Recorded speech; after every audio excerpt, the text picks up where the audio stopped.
Grand Matin Sud Radio. L'enquête de la matinée. Et suite à la disparition d'une femme de 62 ans, à la mort justement, faute de prise en charge rapide de la part du SAMU, on vous propose cette question ce matin. Faites-vous confiance au SAMU justement? Et sur Facebook, vous êtes plus de 76% à dire que oui, et Twitter 69% à dire que oui. Vous appelez bien sûr au 0826 300 300 avec nos invités ce matin. Christophe Prudhomme, bonjour. Bonjour. Vous êtes porte-parole de l'Association des médecins urgentistes de France.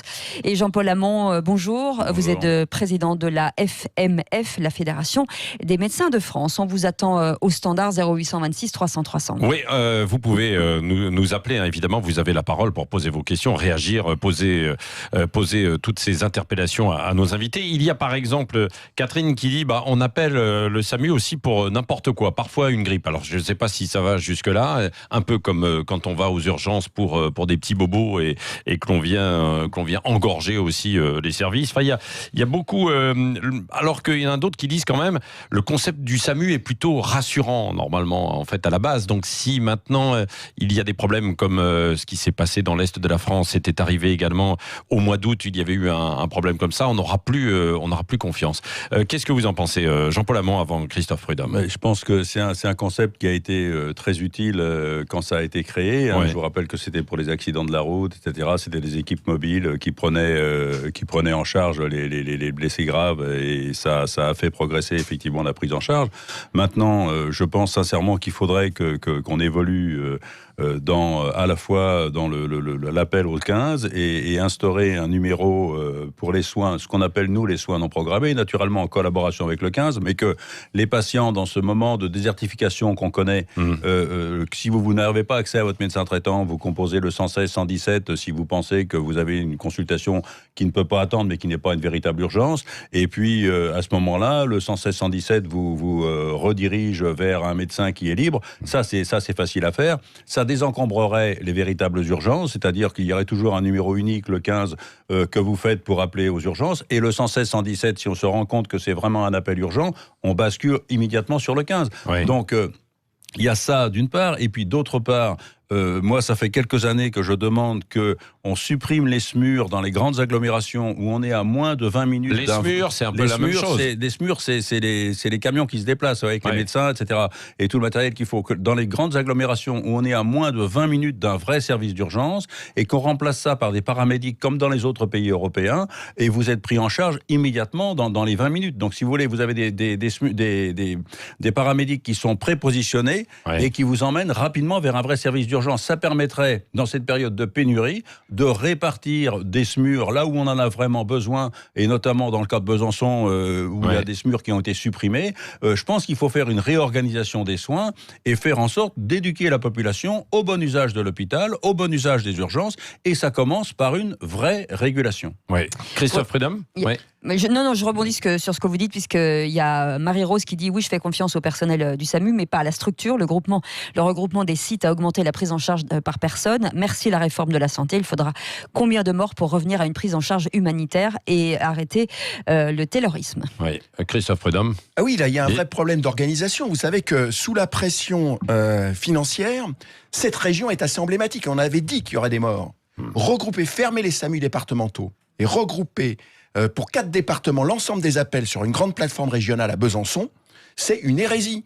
Parce que si la logique financière est bien celle qui motive les gens qui nous dirigent, le directeur général de l'ARS, là, contre lequel aujourd'hui on est en guerre, Monsieur Pierre Pribille, il ferme aujourd'hui des SMUR, des unités. Et monsieur c'est le directeur général de l'ARS, c'est eux qui organisent le système. C'est l'agence régionale de santé. Ouais. Et aujourd'hui, il faut supprimer un SMUR à Lons-le-Saunier, on est en train de fermer l'ensemble des services à Saint-Claude, et on a tout regroupé à Besançon. Ouais. Alors si c'est une logique financière, moi ce que je dis aujourd'hui à ces gens qui nous dirigent, pourquoi ne pas mettre le centre d'appel à ce moment-là à Tunis ou à Dakar? Ça coûtera moins cher, si c'est ça. La question aujourd'hui, c'est la proximité. La proximité est très importante quand on ne connaît pas le territoire. Et nous, ce qu'on demande, c'est que pour les secours urgents, qu'on ait une bonne coopération avec les 2 services publics essentiels pour la population, que sont les pompiers et le SAMU. Et pour des raisons de guerre de pouvoir entre un certain nombre de dirigeants des SAMU et de dirigeants des pompiers, on se fait la guerre dans les départements et on réorganise pas comme il faudrait. Donc il y a des problèmes de réorganisation qui doit être motivée par le service public et une irrigation des territoires. Ça, c'est très important. Ouais. Et les moyens, parce que vous voyez, vos confrères du Point, il y a un an, disaient 4 500 000 appels non décrochés dans les SAMU. Parce qu'on a une inflation du nombre d'appels qui est liée au fait qu'on a une désorganisation totale du système de santé. Il y a de moins en moins de médecins généralistes. Donc, il faut qu'on puisse travailler ensemble différemment sur les territoires. Et surtout, il faut que nous, hospitaliers, on ait les moyens de travailler. On ne peut pas travailler à flux tendu. Vous savez, le fonctionnement à flux tendu, ça augmente le taux d'erreur. Bon, et la question là à Besançon, c'est que on savait que dans ces structures qui dysfonctionnent parce qu'elles sont surchargées, vous savez, la médecine n'est pas une science exacte, quand on est surchargé, on n'est pas à 100% et on fait des erreurs. Et les erreurs, eh bien, vous voyez le taux d'erreur pour les gens qui nous dirigent, on passe de 0,5 à 1% de taux d'erreur. Mais quand vous êtes mort à 100%, pas à 0,5%. Oui. Bah, on va revenir sur cette organisation. Et alors, vous dites ces SAMU qui sont un peu débordés. C'est vrai que dans une interview au journal Sud-Ouest, il y avait l'une de ces opératrices qui disait oui, j'étais débordé pendant 12 heures par jour, je suis au téléphone, j'ai même pas le temps de me lever de ma chaise. Déjà travailler 12 heures par jour, est-ce que c'est normal pour décrocher le téléphone? Vrai, pas vrai. On en parle dans un instant, juste après. Vous pouvez réagir. Il y a déjà nous des appeler. appels au standard. Vous pouvez nous appeler, évidemment. Nous, on répond tranquillement, avec Aude qui est au standard, évidemment. 0826 300 300. On est formidable, on devrait faire un duo, Cécile, non? Tiens, je vais réfléchir. Ouais, peut-être. Tiens, demain soir, d'ailleurs, on sera du côté de Bergerac. Oui. Si vous voulez venir, on va à Bergerac. Pourquoi? On a commencé demain pour le Critérium de France. Voilà, absolument. Les récompenses du cyclisme. Tous les coureurs, les anciens, Bernard Hinault, Bernard Thévenet, Bugno, l'Italien qui va séduire Cécile, ça c'est sûr. Bon, Alaphilippe, Thibaut Pinot, etc. Ils seront tous là. C'est l'initiative de Pascal Chanteur, le patron des coureurs professionnels, et c'est en partenariat avec Sud Radio. Et ce soir, bien sûr, les vrais bois sont sur place avec Christophe Bordet, Philippe Bilger et Philippe David. Philippe Bilger à vélo, je vois ça. Oui, je veux des photos moi aussi. Restez avec 9h27. C'est la suite de notre enquête, 9h31. Merci d'être avec nous sur cette question du jour. On parle du SAMU. Faites-vous confiance au SAMU? Vous êtes en majorité à répondre que oui, même si vous trouvez qu'il y a pas mal de dysfonctionnements. Et on en parle ce matin avec Christophe Prudhomme, qui est porte-parole de l'Association des médecins urgentistes de France, et Jean-Paul Hamon, président de la Fédération des médecins de France. Et bien sûr, vous appelle au 0826 300 300. On y va. Allez, on y va. Et on est avec Claude. Claude, non? Non. Claude, il a raccroché, il va rappeler dans quelques instants. Voilà. Dans un instant, effectivement, avec Claude. Si, il est là. Il est là. Ça y est. On a pu le rappeler. Oui. Claude, qui nous appelle de Rieux. Bonjour, Claude. Oui, bonjour, Claude. Bienvenue sur Sud Radio. Oui. Bonjour. Alors, confiance, j'ai totalement confiance dans le SAMU. Par contre, c'est l'organisation qui, parfois, autour du SAMU, est un peu déconcertante. J'ai eu besoin de faire appel au SAMU un soir, et c'était un samedi soir, par rapport à ma compagne qui faisait un malaise. Ouais. Et il était minuit moins 10, on m'a mis en attente. Et arrivé à minuit, on m'a dit mais c'est terminé dans le département, je peux plus vous passer un médecin. vous prenez la personne, vous l'amenez à l'hôpital. On est à 35 dans la Haute-Garonne. On est à 35 km de Purpan, qui est l'hôpital le plus proche. Et c'est la réponse que l'on a eue, à passer minuit, mais c'est monsieur, c'est terminé, on peut plus vous passer un médecin. Qui est, je suppose, un médecin régulateur. Donc, il a fallu qu'on se débrouille. On a eu la chance de pouvoir appeler notre médecin traitant, qui a eu la gentillesse. Ah oui, parce que c'est pas évident, quand même. Bon, mais on a un excellent rapport. Ce sont encore des médecins de campagne. Et on a eu la chance qu'elle vienne. Bon, le cas n'était pas gravissime, certes, mais on n'a pas pu avoir le côté rassurant qu'on peut avoir au travers d'un médecin régulateur du SAMU. Et c'est un peu déplorable, quoi. Ouais. Alors, on va vous répondre avec Jean-Paul Hamon, qui est président de la Fédération des médecins de France, et Christophe Prudhomme, porte-parole aussi de l'Association des médecins urgentistes. C'est quand même étonnant, parce que je connais bien les gens de Toulouse. Et mais c'est à 35 bornes. Ils ont organisé pour la région une prise en charge par des médecins généralistes en garde. Jusqu'à minuit dans beaucoup d'endroits. Et après minuit, c'est un vrai problème, c'est ce que dit le monsieur. Oui, non, mais justement, c'est-à-dire ce qu'on appelle la nuit profonde pose problème. Effectivement, mais dans le Calvados, il y a absolument aucun médecin de garde de nuit. Ouais. Ils se sont arrangés parce que c'était un département qui était totalement déficitaire en médecins. Ils ont refusé de faire des gardes de nuit, etc. Ils se sont arrangés avec l'hôpital, il y a une vraie régulation. Et si vraiment vraiment il y a besoin d'un avis médical, ils font venir une ambulance pour prendre le patient. Et si vraiment il y a besoin que le médecin se déplace, même si c'est pas une urgence vitale, ils envoient le SAMU.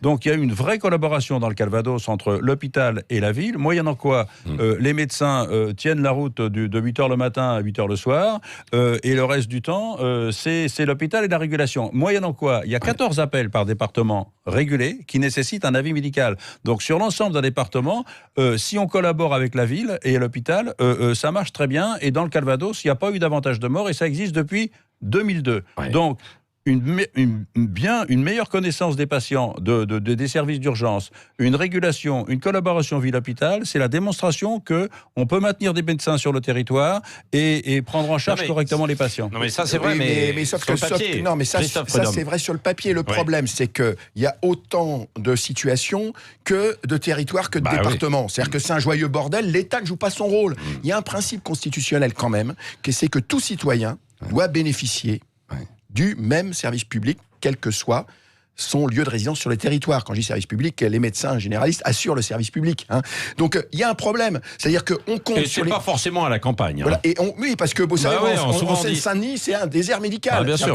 Pour beaucoup de patients, leur médecin traitant, c'est l'hôpital. Parce qu'il n'y a plus de médecins. C'est-à-dire que on laisse une désorganisation totale du système, on ferme des hôpitaux par-ci, on se préoccupe pas que, effectivement, on a des problèmes de démographie majeurs, c'est-à-dire des différences entre un département et un autre, en termes de disponibilité médicale, que ce soit pour les généralistes ou pour les spécialistes. Il faut organiser tout ça. Et ça, c'est le rôle de l'État avec les professionnels. Et aujourd'hui, il y a un véritable problème. On en discutait tout à l'heure avec Jean-Paul. C'est-à-dire que nous qui sommes des professionnels de terrain, on n'est pas écoutés aujourd'hui. C'est-à-dire qu'il y a quelques caciques qui sont soi-disant des experts, qui nous ont foutus dans la merde et qui continuent à être les interlocuteurs du gouvernement. Ça, c'est un problème. Oui, parce que c'est vrai que s'il y a beaucoup d'appels, c'est ce qui s'est passé au SAMU, et ce qui se passe souvent, beaucoup d'appels. Il y a des personnes qui répondent de l'autre côté, qui disent qu'elles sont un peu dépassées. Alors, est-ce qu'elles savent bien répondre ou pas? Ça, on va en parler dans un instant, parce qu'il y a eu des formations. Oui, il y a des formations qui ont été mises en place. Et Maintenant, on détecte mieux, quoi. Oui, mais vous savez, nos collègues, les assistants de régulation médicale, on demandait à ce qu'ils aient une formation. On les formait sur le terrain. Le problème, c'est pas leur formation, c'est le volume d'appels et la possibilité de décrocher. Et puis de savoir aussi s'il faut prendre au sérieux ou pas l'appel, parce que c'est entre la gravité réelle et la gravité ressentie, c'est pas le patient qui peut savoir. Vous voyez là, un gamin là se cogne sur l'angle de la table, ça saigne. Il peut y avoir une détresse avec des gens qui hurlent. Or, s'il n'a pas perdu connaissance, ce n'est pas grave. On prend un linge propre, on appuie sur la plaie. Alors, est-ce que c'est le SAMU qui doit se déplacer pour ça? La question, c'est de faire le tri. Le concept de la régulation, c'est de faire le tri. La question, c'est qu'il faut qu'on ait des standards qui ne sont pas embouteillés. Voilà. Donc après, il y a effectivement la connaissance par la population des réponses. Donc il y a effectivement ce qu'on appelle de l'éducation sanitaire à faire pour que les gens effectivement puissent trouver la bonne solution. Mais avant tout, faut pas culpabiliser le patient. Le patient aujourd'hui, il doit se débrouiller tout seul. Oui, mais il faut pas le culpabiliser, mais il faudrait peut-être un peu le responsabiliser. Sauf que vous savez, la dernière étude sur le nombre de passages aux urgences, on nous a dit, les gens viennent pour rien aux urgences. La dernière étude, la scientifique, c'est pas comme ça des appréciations de certains ministres ou d'un certain nombre de mes collègues médecins. C'est une étude scientifique qui a été publiée dans une revue. Il y a que 6% des gens qui viennent aux urgences et qui pourraient aller ailleurs, effectivement. Voilà. Parce que il y a un problème, c'est que quand vous êtes en situation d'urgence, vous avez besoin d'une prise de sang, vous avez besoin d'une radio. Mais écoutez, les gens sont pas bêtes, ils viennent aux urgences parce que même s'ils attendent très longtemps, il y a tout sur place. Alors que de chercher une consultation où il faut qu'ils se déplacent, et puis il y a beaucoup de gens qui ne peuvent pas se déplacer, qui n'ont pas de voiture. Et puis il y a des gens qui n'ont plus vraiment de médecin aussi. Attendez, mais il y a moins de médecins de famille, comme le disait Claude, parce que là, il a eu la chance de pouvoir l'appeler son médecin de famille. Moi, j'ai monté il y a 15 ans avec Lamar une maison médicale de garde. Justement, j'ai fait très attention à ne pas être au pied d'un hôpital ni au pied d'une clinique. On est au milieu de 8 communes pour 300 000 habitants et je peux dire que 90% des pathologies sont prises en charge par les médecins le dimanche, le soir et les jours fériés. Sans plateau technique. C'est-à-dire sans biologie. Attendez. Dans la région, on sait qui appeler, alors. Sans biologie, sans radiologie. On a simplement un électrocardiogramme, de quoi faire des sutures, de quoi faire des aérosols, de quoi poser une attelle. Voilà, 90% des pathologies sont prises en charge sans plateau technique lourd. Les patients, ils savent quel numéro il faut appeler. Ils savent que maintenant, si vous voulez, depuis 15 ans, les patients savent que cette maison de garde existe et il y a beaucoup de patients qui viennent maintenant sans régulation le soir et les jours fériés. On leur dit malgré tout d'appeler le 15 avant de venir, mais incontestablement, on fonctionne sans plateau technique lourd. Oui. Il faut arrêter de dire il y a tout ce qu'il faut aux urgences, etc., etc.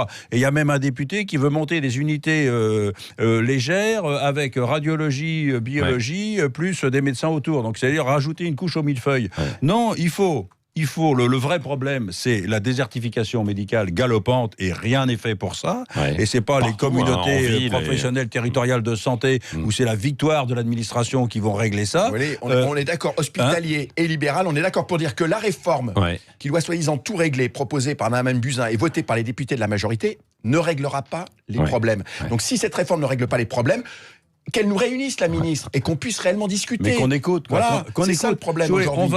Elle veut monter un SAS, là, le service d'accès aux soins, etc., le numéro unique. Bon.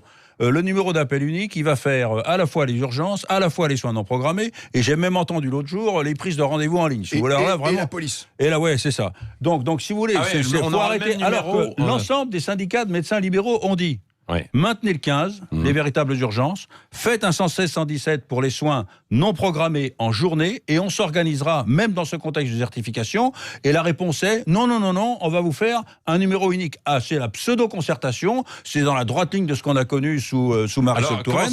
Là, franchement, de temps en temps, même des fois, Agnès Buzyn, je fais de lapsus, je l'appelle Marisol. Donc, c'est urgent, tapez un, ça va être ça. Vous savez, nous, ce qu'on demande déjà aujourd'hui, avant de faire un numéro unique, c'est que il y a déjà 2 numéros, le 15 et le 18, qui soient interconnectés, qu'on travaille avec les pompiers avec le même système d'information. Éventuellement, on nous propose, il y a un numéro européen qui est le 112, pourquoi pas. Mais déjà, quand on prend une adresse sur un système informatique, que ça soit visible du côté des pompiers et du côté des SAMU, on gagnera du temps. Déjà, on n'a pas ça. Vous savez qu'aujourd'hui, on a des systèmes d'information. Uber, aujourd'hui, a un meilleur système d'information que les pompiers et le SAMU en France. Il y a quand même un problème. Quand moi, je pars en intervention, je n'ai pas l'adresse qui arrive sur mon écran, comme chez Uber, pour aller sur un arrêt cardiaque, je prends une feuille qui sort d'une imprimante quand elle marche, et ensuite je rentre dans un GPS obsolète, lettre par lettre, l'adresse à laquelle je dois aller. Heureusement, je connais mon département, parce que quand je sors du SAMU, il faut que je sache si je tourne à droite ou à gauche, et j'ai pas encore rentré mon adresse dans le GPS. Donc il y a des problèmes aujourd'hui de sous-investissement en moyens techniques qui nous permettraient de mieux travailler. Oui, c'est vrai, il y a une modernisation. C'est vrai que moi, je suis allé passer 2 jours et demi au Danemark, justement pour voir le système de santé. On peut rêver, et il y a des paramédics, justement, des ambulances qui sont équipées avec un ordinateur qui vous disent, qui préviennent les urgences pour dire à quelle heure ils vont arriver, etc. Et 4 personnes dans la salle d'attente d'un service d'urgence d'une population de 500 000 habitants. Ouais. Donc, si vous voulez, on peut rêver, mais il faut réorganiser les soins. On manque de médecins. Pourquoi on ne supprime pas les SMUR dans les grandes agglomérations où on est à moins de 20 minutes d'un vrai service d'urgence pour les mettre là où on en a vraiment besoin? Et l'exemple de Besançon, il est significatif. On supprime des SMUR, on n'est pas à moins de 20 minutes d'un vrai service d'urgence, on a besoin de SMUR, il faut les mettre là. Non, mais réorganiser les SMUR, moi je suis d'accord avec toi. Je suis contre les SMUR dans les grandes agglomérations, non, au contraire, parce que le délai d'arrivée dans les grandes agglomérations, on n'est pas à 20 minutes, c'est pas vrai, parce que l'hôpital le plus proche n'est pas forcément l'hôpital qui a le plateau technique pour recevoir. Quand vous faites un infarctus, non mais attendez, donc le concept de la régulation, quand vous faites un infarctus et que vous êtes pris en charge par une équipe du SAMU, on va vous emmener dans l'hôpital adapté à votre pathologie qui n'est pas forcément l'hôpital le plus proche. Et on gagne du temps. Or, gagner du temps sur l'infarctus, c'est gagner du cœur. Donc attention, c'est-à-dire qu'il n'y a pas la ville et la campagne. Dans les grandes villes, c'est principalement le grand hôpital du coin. Non, absolument pas. Et le grand hôpital du coin, où il y a une salle d'attente avec 100 personnes, vous imaginez? Non, mais si vous êtes une urgence, vous passez devant. Il faut effectivement réorganiser le système, mais ne créons pas des systèmes différenciés entre la ville et la campagne. Les problèmes sont les mêmes. Les problèmes sont les mêmes. La question, c'est qu'on a besoin de mieux utiliser un certain nombre de moyens. C'est pas en déshabillant Pierre pour habiller Paul qu'on réglera le problème. C'est en collaborant et en prenant les bonnes mesures en termes de moyens alloués au bon endroit, au bon moment. Et on ne peut pas être en permanence sous la pression financière qui nous dit « Vous n'avez pas fait les économies que vous deviez faire l'année dernière, vous devez faire des économies cette année, il faudra en faire encore l'an prochain. » Parce que là, ce que nous a vendu Madame Buzyn, 300 millions d'euros de plus pour l'hôpital, 300 millions d'euros de plus pour l'hôpital aujourd'hui, alors qu'on nous demande... Parce qu'elle nous donne 300 millions, mais elle nous demande de faire 800 millions d'euros d'économies par ailleurs. Donc moi, je fais la soustraction. Un dernier mot, 500 millions d'économies. Jean-Paul Amand, un dernier mot. Un dernier mot, je le ferai frémir, mais moi, ça m'est arrivé d'avoir des angores instables dans mon cabinet. de les mettre dans l'ambulance qui est à côté de chez moi et de téléphoner au service d'urgence qui est à côté de chez moi. Et le temps que le type des urgences décroche et que je lui explique la situation, il me dit mais non, mais appelle le SAMU. Je dis tiens, t'entends l'ambulance là, elle est pour toi, va le prendre.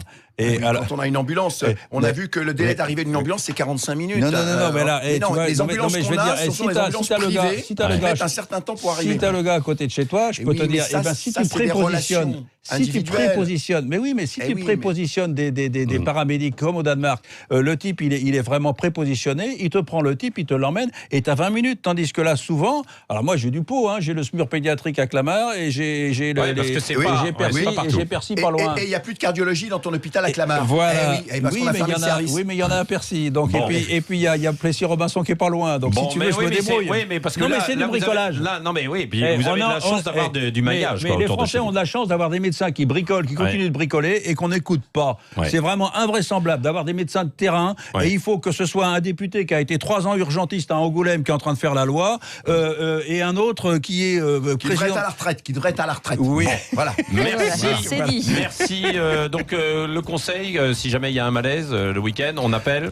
Mais faites le 15 ou renseignez-vous si vous avez à faire le 15 ou le 18. Voilà, c'est les 2 numéros d'urgence. Malheureusement, il faut des oreilles et des mains pour décrocher. Et tant qu'il n'y a pas assez de monde pour décrocher le téléphone, eh bien, il y aura des gens qui vont passer à travers les mailles du filet, malheureusement. Oui, merci Christophe Prudhomme, porte-parole de l'association des médecins urgentistes de France, et Jean-Paul Hamon, le président de la Fédération des médecins de France. Et vous faites confiance quand même en majorité, même si ça a un peu bougé, au SAMU, heureusement encore, évidemment. Alors parfois, c'est un petit peu...